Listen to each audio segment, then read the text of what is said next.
House members gave the governor most of what he wanted today, except $1 million to pay Attorney General Charlie Graddick's contempt of court fine imposed by a federal judge.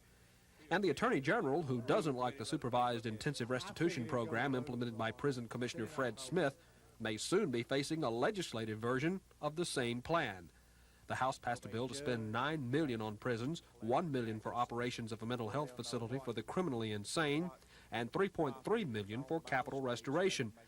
The so-called SIR program gained overwhelming approval, 94-4.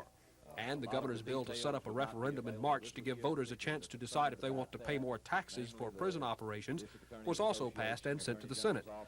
An almost identical prison funding bill also passed the Senate, also without the money for the Attorney General's fine. But the SIR bill got hung up when some senators, as well as Lieutenant Governor Bill Baxley, began to question the definition of a crime of violence. According to the bill, such a conviction would disqualify an inmate from the program. Mr. Baxley suggested further research on just what these crimes are, and the Senate version of the bill stalled out. Senators will have a chance to rewrite the House version of that bill to their liking next week.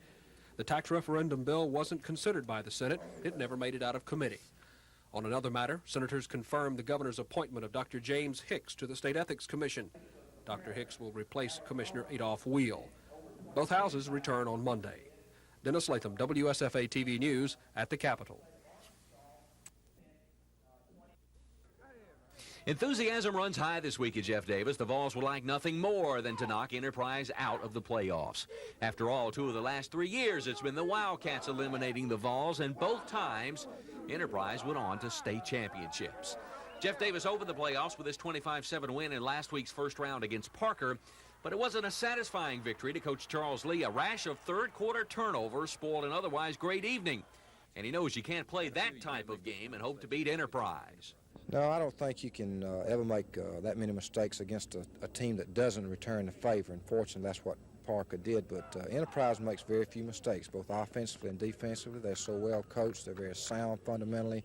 They make very few mistakes themselves, and I don't think we can. Everybody expects a war Friday night. Do you feel the same way? I don't know if it'll be a war. It'll be a battle. I think the boys that play in the ball game will think it's a war because I don't think either team will back off from the other.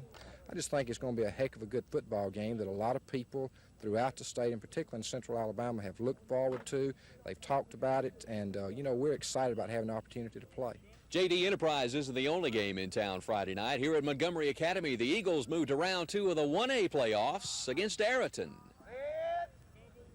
For the first time in 4 years, Coach Spence McCracken has his team beyond the first round. But there's no time for celebrating. Friday's opposition is unbeaten Ariton. Great football team. They're almost identical to us as far as the type of game they run. They run a defense similar to ours, an offense similar to ours. It's going to be a power football game. Game probably over in about 45, 50 minutes because we're going to dare each other to throw the football. It's going to be a running game all the way. The 1A championship, how realistic is it for Montgomery Academy? Rick, that's a tough question. Our kids think we can win it, and the coaches think we can win it. I don't think we ought to go into a football game if we don't think we can win it. And, the way we look at it is there's 3 games to go, and this is the first one. And heck, you know, nothing's impossible. And I think if the kids believe it and we think we can do it, I think we got a shot at it. We'll have to just wait and see how it turns over tomorrow night. Rick Podge, WSFA TV Sports.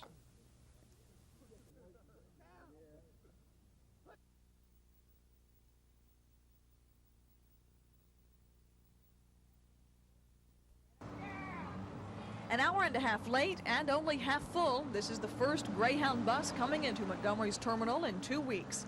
No chances are being taken. Security guards lead and follow the buses, and an unarmed guard rides inside. It's obvious the help is new and inexperienced. Passengers say on the trip from Atlanta, the driver got lost a couple of times, including coming into Montgomery. Greyhound has made good on its promise, not only to get its buses rolling again, selling tickets at half price, but new terminal workers have been hired and are on the job. So far, the only service in and out of the state is the Atlanta, Montgomery, Mobile, and New Orleans run. Greyhound officials say they hope to renew service in and out of Birmingham in a couple of weeks. And for the strikers, it's business as usual, walking a picket line. Gina Gregory, WSFA TV News.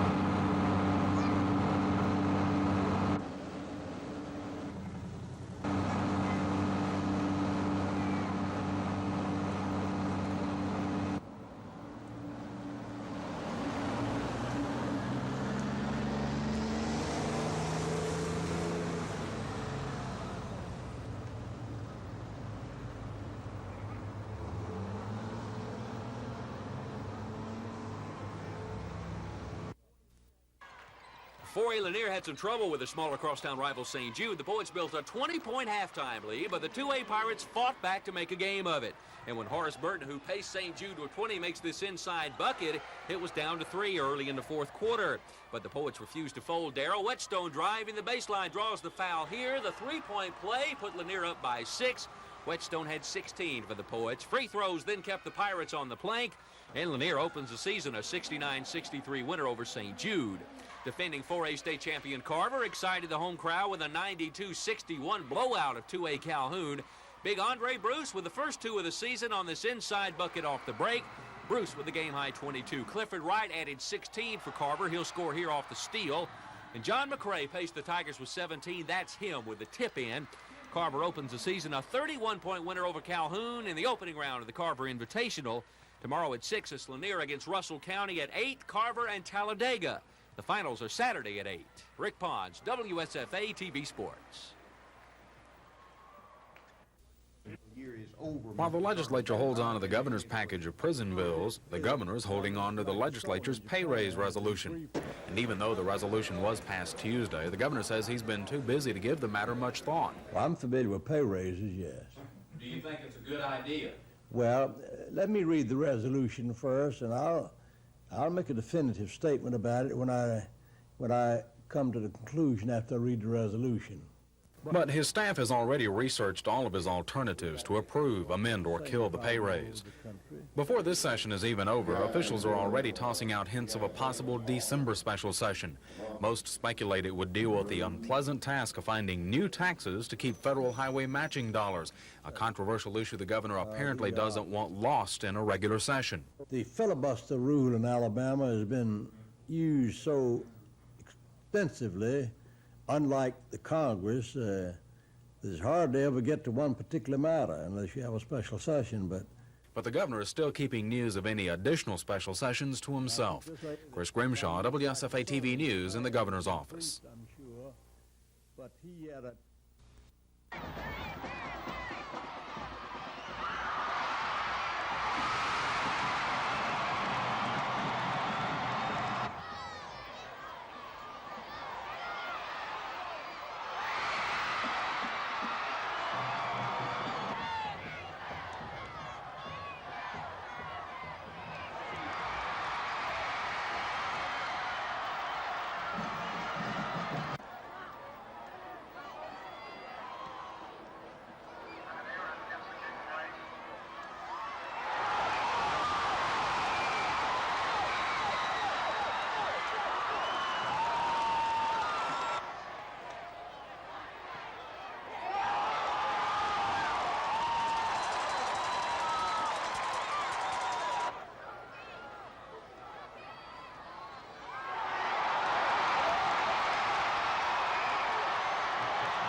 The committee has been given the task of finding food, shelter, and clothing for Alabama's poor. But with winter quickly coming on, the committee is just getting organized in its search for private sector support. And Governor Wallace this afternoon repeated his plea for the state's churches and others to work with government. The state must continue its effort, but on the other hand, the church must increase its effort by getting folks in the laity, the clergy, the laity and others. And I think this is a wonderful thing you all are doing. I'm very interested because in my condition and position, I have seen things that some of you have never seen. This was only the committee's second meeting. Still, several committee members are worried that their work must move quickly. Winter's almost upon us. and we can't spend too much time doing needs assessments or designing or whatever. I think the crucial thing is to get on with it now. To put all those resources together, I think is going to be a rewarding thing if the committee doesn't get bogged down in paperwork. So the concern of some committee members is whether this group will soon start finding the food, shelter, and clothing they promise Alabama's poor, or whether they'll simply wind up shuffling papers through the winter. Tom Foreman, WSFA TV News at the Capitol. The governor told his Committee on Humanitarian Affairs that the state won't stop helping the poor, but can't keep bearing the burden alone. But folks like us are in a position to let them know you are working, you're physically able, you're mentally able, help a little bit. And I can think of no place other than the state to go to than the church. The need is out there. In my 47 years, I've never seen anything like it. The committee's job is to find food, shelter, and clothing for the state's poor and handicapped citizens by better utilizing services that are already offered and by getting additional private sector support to work with government. Heretofore, most of the communities, different organizations and agencies have gone their own separate ways, and that has weakened the strength to do what needs to be done. To put all those resources together, I think is going to be a rewarding thing if the committee doesn't get bogged down in paperwork. But so far, the committee is still getting organized, and that has some members worried that with winter already knocking at the door, the poor may go unattended in a blizzard of shuffling papers. Tom Foreman, WSFA TV News at the Capitol. Much has changed at Alabama State since Dr. Howard was a student and vice president of academic affairs. Student enrollment is up, construction is underway for Theater Arts Building, and students are living in university apartments. But old buildings remain, like C.J. Dunn Arena. And during his term as interim president, Dr. Howard is likely to spend countless days trying to get money to build a new athletic facility. He's working on what he calls a case for excellence, continuing existing programs and working on new ones. There are new academic programs, new support programs that we will emphasize. Immediately after I have gotten in contact with the appropriate deans and vice presidents.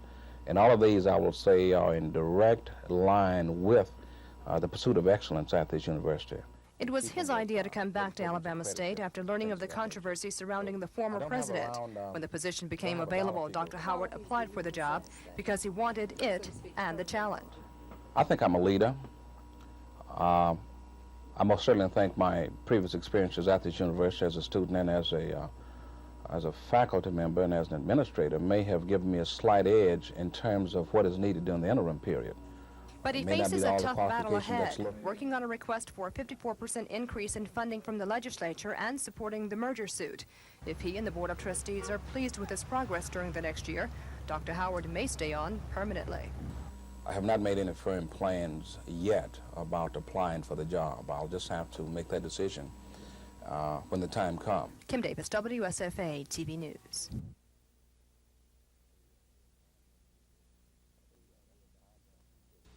Yeah, that's a time factor too. Now, what are we going to do about the ones who are here? Not about it, but I think now, at my age and at my experience,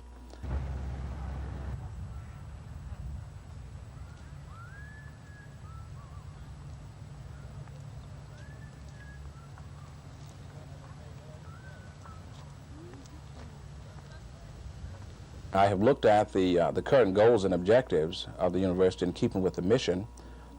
That is simply a continuation under new leadership, providing some guidance. I have a very strong personal philosophy about institutional management, and I will put that in effect. In terms of new, there are new academic programs, new support programs that we will emphasize. Immediately after I have gotten in contact with the appropriate deans and vice presidents. And all of these, I will say, are in direct line with the pursuit of excellence at this university.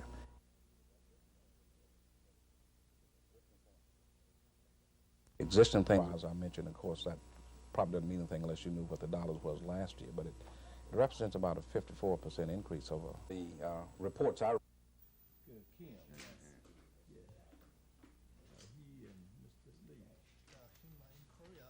He was the chairman of plans that you find throughout our state, and those are sands, different sorts of sands.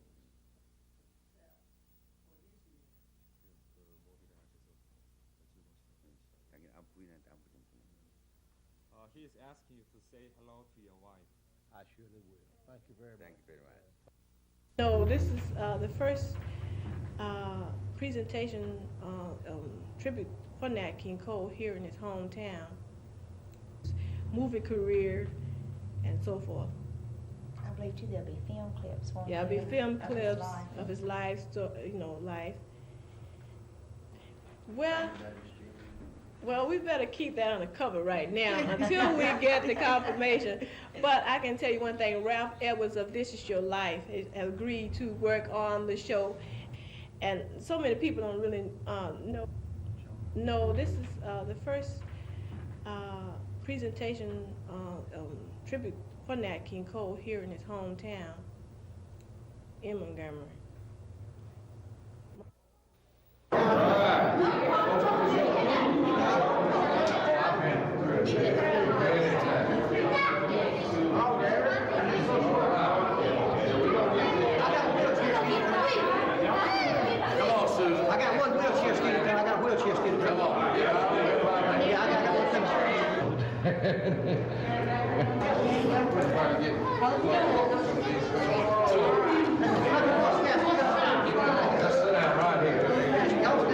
Y'all want some cards? Yeah.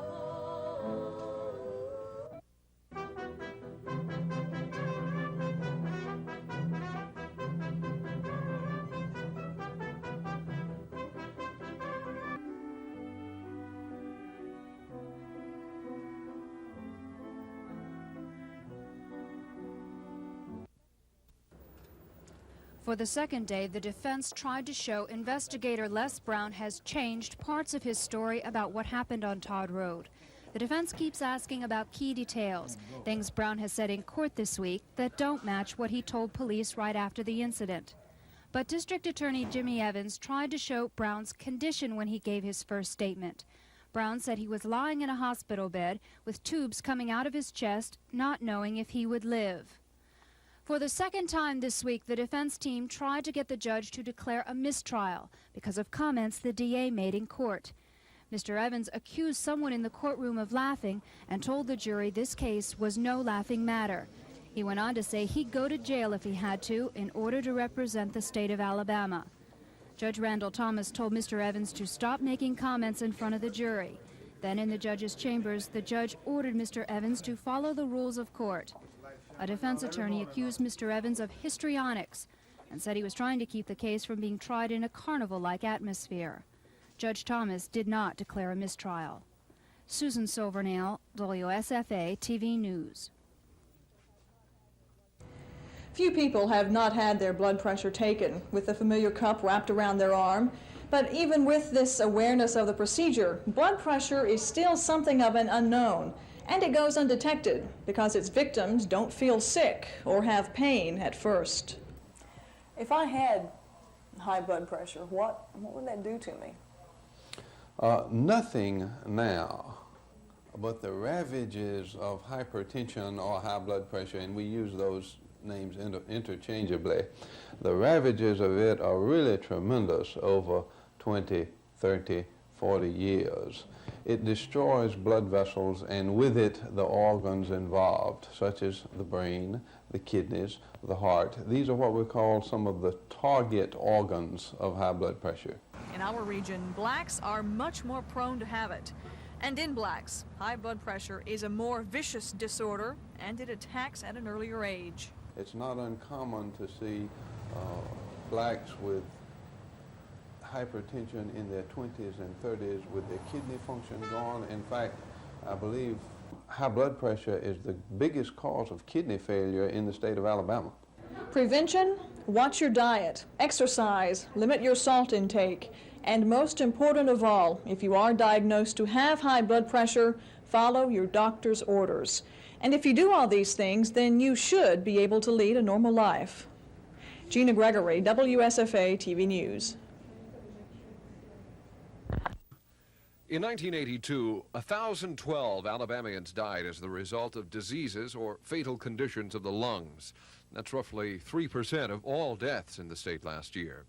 But there are some things you can do to reduce the chances of finding yourself in this category.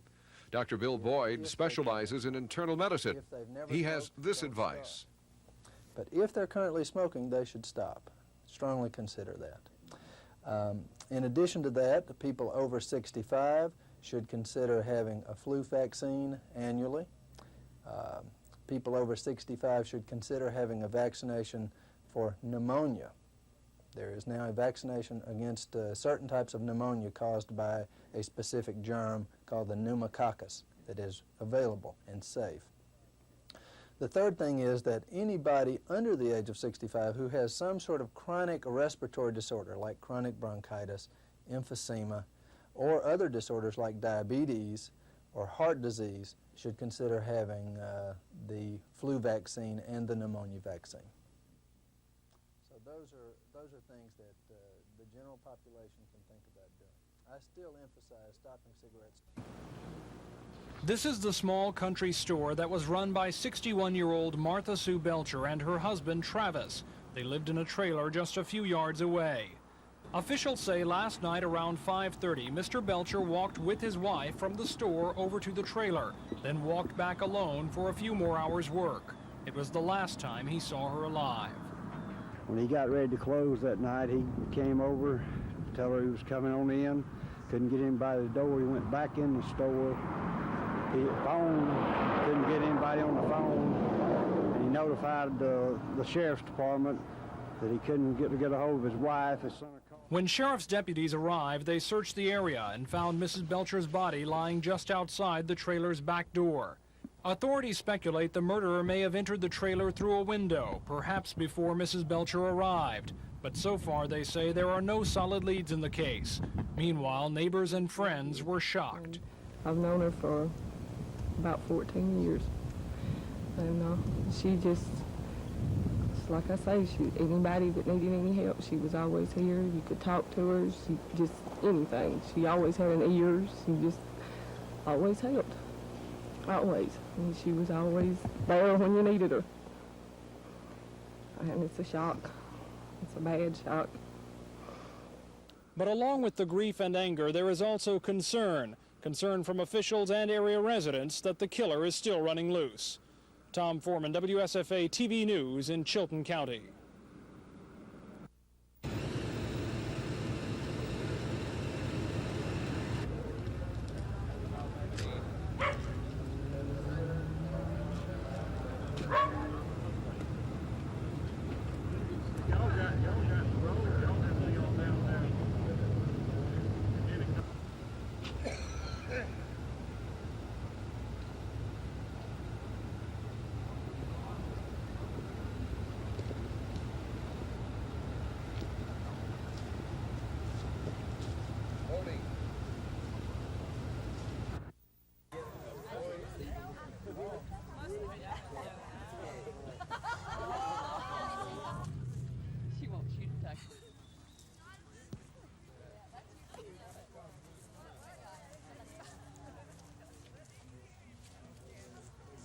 I have found this past year it gets to be quite an involved ordeal. We represent the neighborhood, and we've got some 700 families that live in Old Cloverdale, and represent them in all different aspects. We have functions throughout the year. We have a Christmas party, we have spring social, we have trying to have different smaller get-togethers of the neighborhood members during the year, and it's just a continuing type operation all year long.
They needed a workshop for their boys to be able to work on their bicycles and so forth.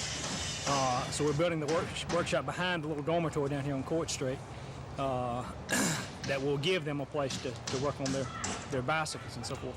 Our associate members of the Home Builders Association have donated everything that you see going in this building, and the people that are doing the work are actually the builders themselves and suppliers and salespeople, a little bit of everything. They don't normally build actual framing and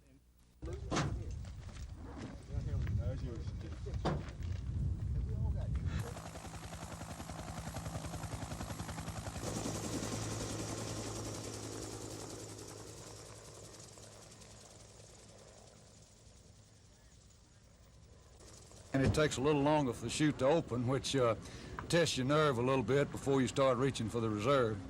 How would you grade your landing there? Well, I graded my landing real good. There was a lot of wind. I was getting up to run around my chute to collapse it rather than pop the quick release, and another jump when I ran together. That's the closest we came to even having a bump. It was a good jump, good landing, and great bunch of folks. The defense attorneys asked Judge Randall Thomas to find Warry Taylor innocent, to in effect stop this trial right now. And they based their arguments on the events that led Officers Spivey and Brown into the Taylor house that night, not on anything about the confrontation or fight inside the house. Officer Brown has said he went in because he was chasing 21-year-old Christopher Taylor. He said he was trying to arrest him for assaulting Officer Spivey. The defense argues the two policemen did not have the legal right to stop and question Christopher Taylor, nor the legal right to try to frisk him. They say the young Taylor had a right to resist. But the prosecution says the two plainclothes detectives were acting on their suspicions. They point to Brown's testimony this week that he thought there was something illegal going on in the house and the young man might be involved. District Attorney Jimmy Evans told the judge he needed to interpret the law widely so that police officers can do their jobs. The DA says that what the judge decides here about a police officer's right to stop and frisk will affect every policeman in Montgomery and probably in the state. Susan Silvernail, WSFA TV News. The Reverend Wallace Henley is a man who's worn a lot of hats. He's a pastor, an author, a former presidential staff member, and now he's president of one of the state's largest religious organizations. Reverend Henley says he thinks the church and the Baptist Convention have three main purposes: to preach, teach, and serve as did Jesus Christ. The Reverend also says he's committed to the National Baptist Convention's mission of preaching the gospel to every person in the world by the year 2000. Well, this man shares Reverend Henley's worldwide missionary belief. He's the Baptist Convention's executive secretary of 20 years, Dr. George Bagley. Dr. Bagley is leaving his job at the end of the year. During his tenure, Dr. Bagley's seen statewide membership grow to more than 1 million, and he says he's seen the convention's more than 3,000 churches grow spiritually also. Dr. Bagley says he leaves his position with a touch of sadness and also with a touch of hope, since he says he's leaving the organization in capable hands. I don't think there'll be one bit of difference. I think they'll move right ahead and continue to grow. I hope they will. I'm never trying to build it around myself. And the foundations are good, and the leadership in the churches is good. The leadership in our convention is good. I sense an excitement about what we're doing. I predict the brightest days are yet out ahead of us. Dr. Bagley says now he plans to write a book on the history of the convention, and he's going to teach at a college in Kentucky next summer. Lois Russell, WSFA TV News.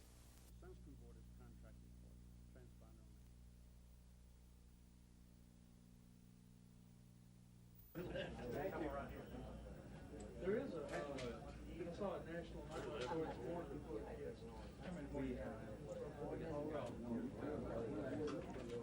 Thank you, sir.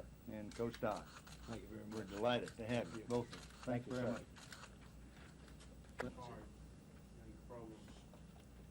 This is a culmination of 3 years of work, not just 1 year or one game or one season. It started 3 years ago, and actually, some of you probably don't realize it, but our goal last year was to go to the Sugar Bowl. And of course, you didn't hear anything about it much because we didn't get a chance to go.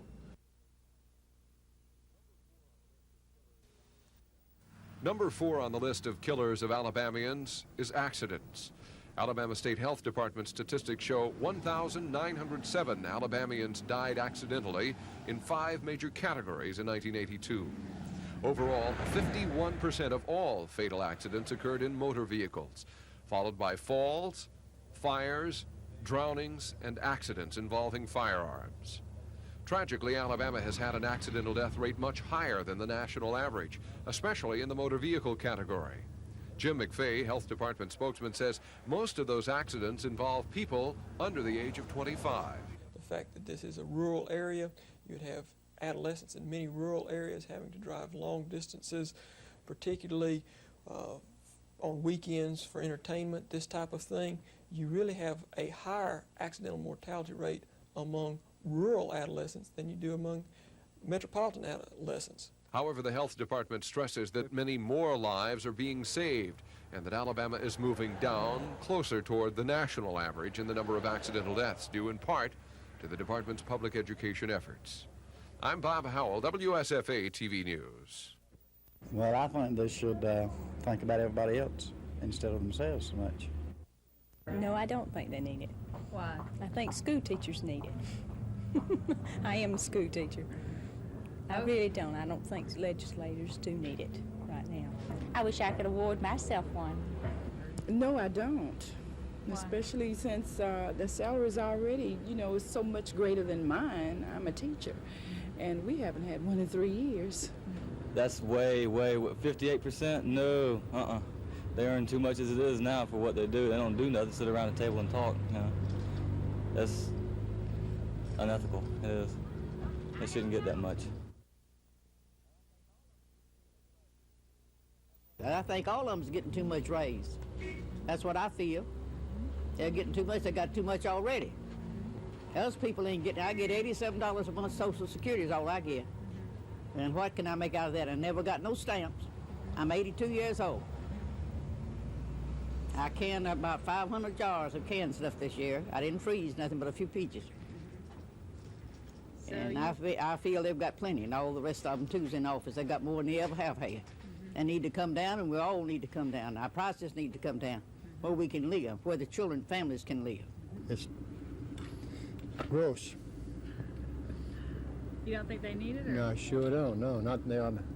If they're going to have a vote, they ought to give them so they ought to do it, not by voice, put their hand up and let them be counted. No, I think it's and if Wallace doesn't, if he can't stop it, I don't know if he can or not. If he can't, he better quit too. The legislature. I don't have too much confidence in them boys. Well, listen, honey, I'm from Georgia, and I'm just over here, and but aren't they just going into office, and I don't think they should be asking for pay raises before they get in there and serve any time. I read that, and I think they should wait a while on that. Well, if that was what they thought they needed to do, that would have been all right, but there's a lot of other things that need to be done and considered before something like that comes up, in my opinion. Like what? Well, there's a lot of things. We're talking about prisoner reform and prison reform and just the whole state and economy and everything before they consider themselves. Do I have any feelings about it? Yes, because I teach school and I wonder why we can't get one. Yeah, I have some feelings about it. Where I work, I took a 15% cut in pay, and I think every bit out of what's good for the goose is good for the gander. Enterprise opened the game with a drive to midfield, but quarterback Rick Harrelson's pass is batted at the line of scrimmage here. Charles Geis hauls it in to give Jeff Davis good field position. And the Vols capitalize. Charles Crittenden bulls in from the 1. Late in the first quarter, 7-0 Jeff Davis. It stayed that way till late in the second when Enterprise utilizes the kicking game to get on the board. Phil Hooks hauls in this punt at the Wildcat 45. He'll head to the right sidelines and pick up 23 into Vol territory. But the Wildcats can't punch it in. Bjorn Natimo's on to boot this 34-yard field goal. 7-3 Jeff Davis at halftime. Third quarter now, Pat Aaron on to punt for Jeff Davis on 4th and 1, but the fake is on. Aaron will pick up a big first down plus 15 with a late hit out of bounds, and the Vols were on the move. J.D. drove it deep, but they come up short here as Mike Fike's pass is picked off in the end zone. Derek Whitehurst with the theft. He's back to the J.D. 23, and you could sense a shift in the momentum. And the Wildcats wasted no time, scoring in 3 plays. Rick Harrelson to pass. He's got Jeff Wright wide open down the sidelines. It connects 64 yards for the touchdown. Just like that, Enterprise has their first lead 10-7 with 2:13 remaining in the third. And that's where it stayed till late in the fourth. J.D. missed a tying field goal attempt and had one last chance, 1:15 remaining. Fike back to pass. He'll air it long here for Willie Fleeton. Then the ball's tipped right into Fleeton's arms, who's off for the score. Do you believe in miracles? Well, the Vols do as they down Enterprise 14-10 to move on to the semifinals of the State 4A playoffs.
It starts here with rain, and here with sulfur dioxide emissions from companies that burn coal with a high sulfur content.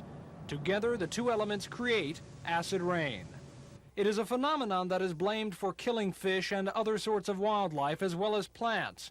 But while acid rain is a growing cause for concern in northeastern parts of our country as well as Canada, Alabama officials say it is having little effect here. We have started operating a monitor that measures the acidity of the precipitation in Alabama, so we do have about a year's worth of data where there really wasn't much data in the past. Richard Gruznik is the chief of the Air Division for the State Department of Environmental Management. The precipitation in Alabama is somewhat acidic, but it's not as acidic as where they have experienced the actual environmental damages up in New York or whatever. Officials say rain in the northeastern parts of the country has about 4 times as much acid in it as rain does in the south. But there is another reason Alabama doesn't suffer the ill effects of acid rain. The soils in Alabama have a greater potential to neutralize what acidity there is in the rainfall than the soil characteristics in New York. Despite the good news for Alabama from these early studies, the state is increasing its efforts to learn more about acid rain, in part because any solution to the problems that plague one part of the country may very well involve everyone else. Tom Foreman, WSFA TV News. 464 of Tuskegee Institute's 3,500 students were awarded certificates today for their academic achievements. The collegiate scholars were further honored by the presence of a Princeton University professor who was awarded the Nobel Prize in 1979 for his economic theories on developing nations. Professor Walter Lewis agrees with President Reagan's policy toward the International Monetary Fund. But he has recognized that the international monetary system and the international banking system have got into a terrible mess that we can only get out of by strong, positive American action. And he's now taking that action. With the president's urging, Congress agreed to an expansion of the International Monetary Fund, and Professor Lewis says that saved many developing nations from collapse. But the professor doesn't agree with the president's use of foreign aid. He doesn't like working through multilateral organizations. He wants to handle, for instance, foreign aid by himself. He prefers the bilateral institutions, and he prefers them because he wants to use foreign aid for political reasons.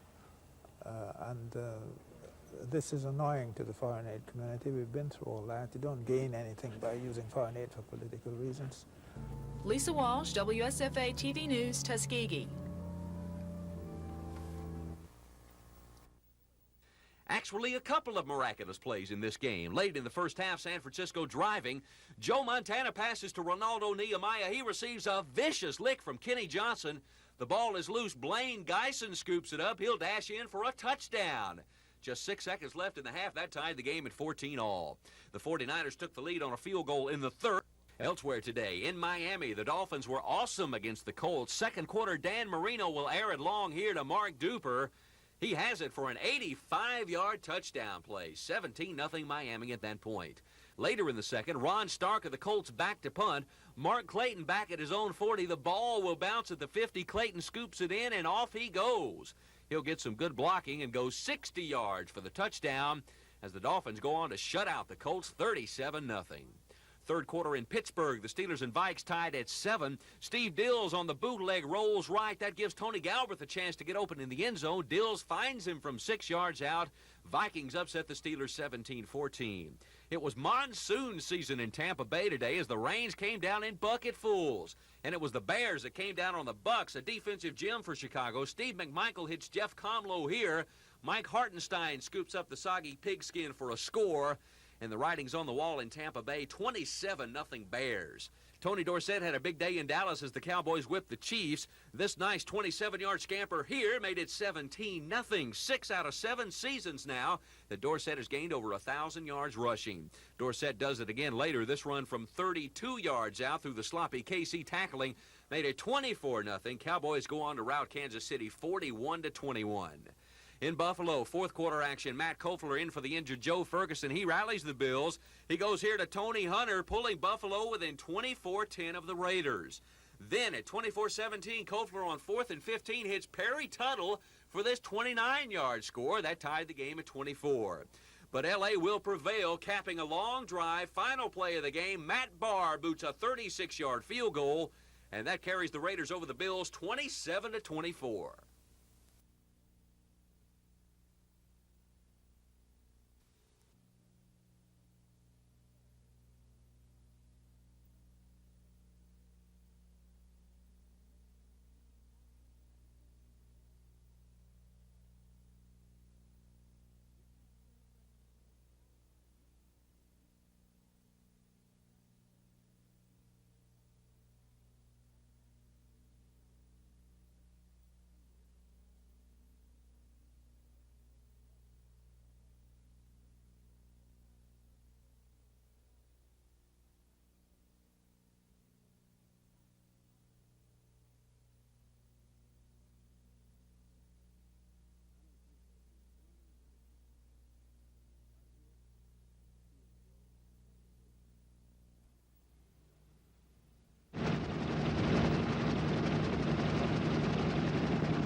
I don't think we'll ever have a nuclear war. Rick Sellers is the co-chairman of the National Peace Through Strength. He says we won't have a nuclear war if we pursue a policy of peace through strength will never happen. It'll always be a fictional account. Mr. Sellers says he previewed the day after several times before last night's national telecast, and he thinks its message is one of support for U.S. unilateral disarmament. But Mr. Sellers says the United States has tried that, and the Soviets just won't cooperate, which he says necessitates the need for deterrence. The message to Americans, I hope, will be over the next few months that we will prevent nuclear war, that nuclear war is not a real possibility if we maintain an adequate deterrent, a deterrent that's worked for 35 years. And if those who are against the idea of deterrence think that it won't work, I want to know what it's going to be replaced with. And the only solution they have to date is U.S. unilateral disarmament, and that is not the way to peace. Mr. Sellers, who is also president of the Alabama-based National Security Association, is also spearheading a drive to produce a movie in response to the day after. He says the aim of that movie would be to raise questions about what the future would be like if the Soviets continue to gain nuclear superiority over the United States.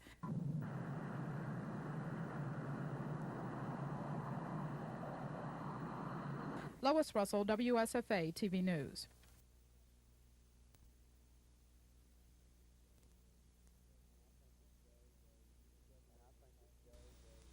And I think it shows the devastating impact of nuclear war, which if we pursue a policy of peace through strength will never happen. It'll always be a fictional account. I don't think we'll ever have a nuclear war. But what if, by the remotest possibility, there is a nuclear war, and for some at least, a day after? Well, civil defense officials want the public to be prepared just in case. How prepared is the state of Alabama? As the preparedness at this time as compared to what we could be, it's almost negligible.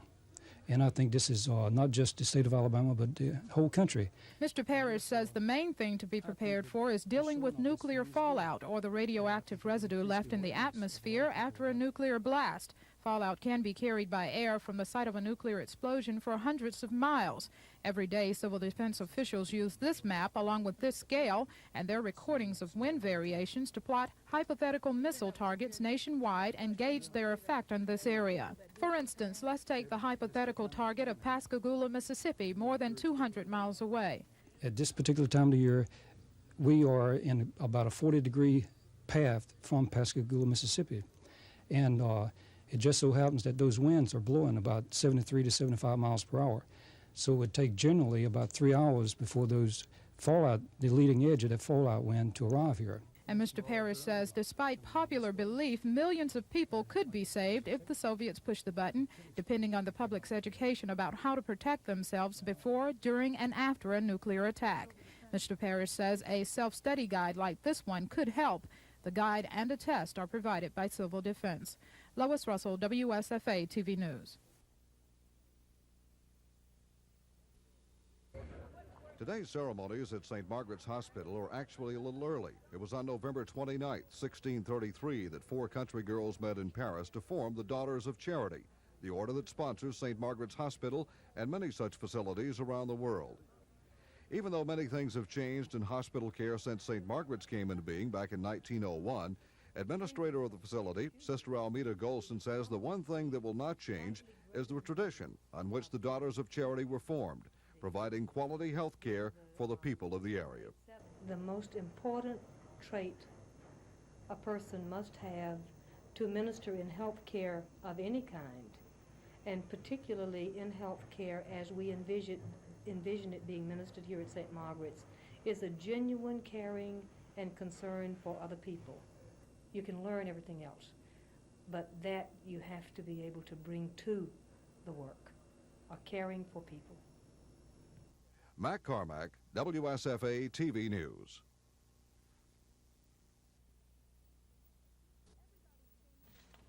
Everybody seems to have a different opinion on what should be done about access charges, since the FCC has delayed instituting them until April.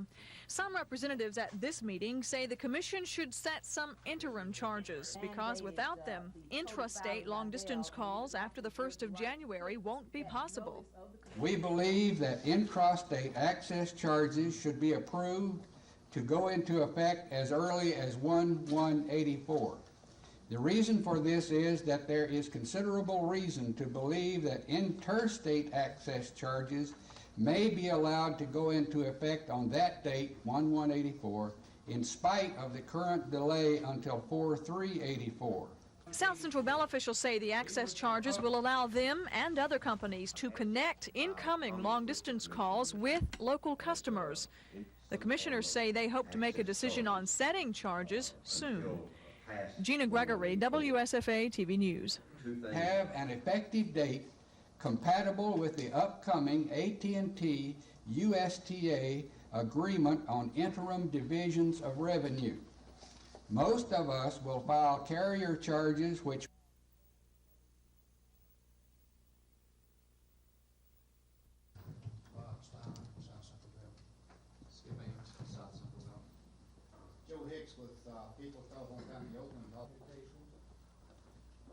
James Etheridge. Utilities and 26 other named. Anyone else?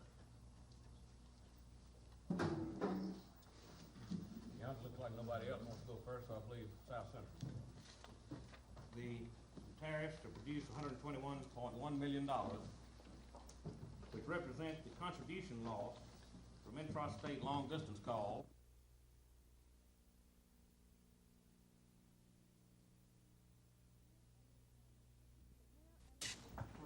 Mayor Emery Fulmer took the stand and ordered 2 Montgomery police officers to answer any questions the defense, the prosecution, or the judge might have about Todd Road, or he'd fire them on the spot.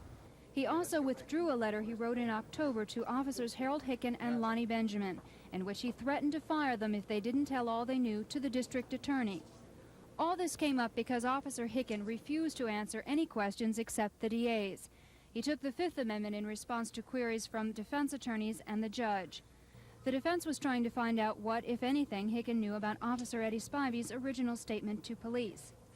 District Attorney Jimmy Evans said he couldn't ask Hicken any questions because Mayor Fulmer's letter, in effect, gave Hicken immunity. Anything he said would have been coerced. The prosecutor said he hasn't decided if he wants to give Hicken immunity from prosecution, and it was his right alone to make that decision. Judge Thomas said he needed to make sure all the facts in this case come out, and it might help everyone involved if Mayor Fulmer withdrew his letter. Mayor Fulmer did this, but he also threatened the officers with dismissal again. So right now, attorneys are trying to decide what move to make next. Susan Silvernail, WSFA TV News. Normally this time of year, thoughts in Tuscaloosa turn to the annual war in Birmingham with Auburn. But before the Tide tangles with the Tigers, they must take on a very good Boston College team this Friday in Foxborough. And when you think of BC, you think of their very fine quarterback, Doug Flutie. The number one thing that I'm afraid of Doug Flutie about is improvision. Improvision type plays as far as him coming out there and he don't have his first or secondary receiver. He does an outstanding job, better than any quarterback I've seen, of making something out of nothing. So the improvision type play is the number one thing we're going to have to be very, very careful about. Mike, Doug Flutie, how do you stop that guy? Our first thing to start is get our pass rush and pounce on him, hit him as hard as we can, and try to get him out the game. Is that what you've been working on all week in practice, containment? Yeah, that's one of the main concerns is to keep him contained because he can run the ball as good as he can throw the ball. We just have to go out and play good, solid pass defense, the best of our ability. He's going to complete a certain amount because he's a good quarterback, but we just got to keep him to, the minimum amount that we can. Boston College has had to be looking at the films of the Penn State, Tennessee games this year. You think Flutie is anxious to play Alabama? From what I've heard, he's real anxious to play us, and, we'll have to go out there and do the best we can and try to stop him. He is a fine quarterback, and it's, a great challenge for us, and we're just looking forward to it, and I think we can stop him, stop the team, too. Stopping Flutie in BC is something that hasn't been done often this season. The Eagles are 8-2 and Liberty Bowl bound. We'll see if the Crimson Tide can do it Friday on national TV. Kickoff is 12:50 from Foxborough, Massachusetts. Rick Pons, WSFA TV Sports, Tuscaloosa.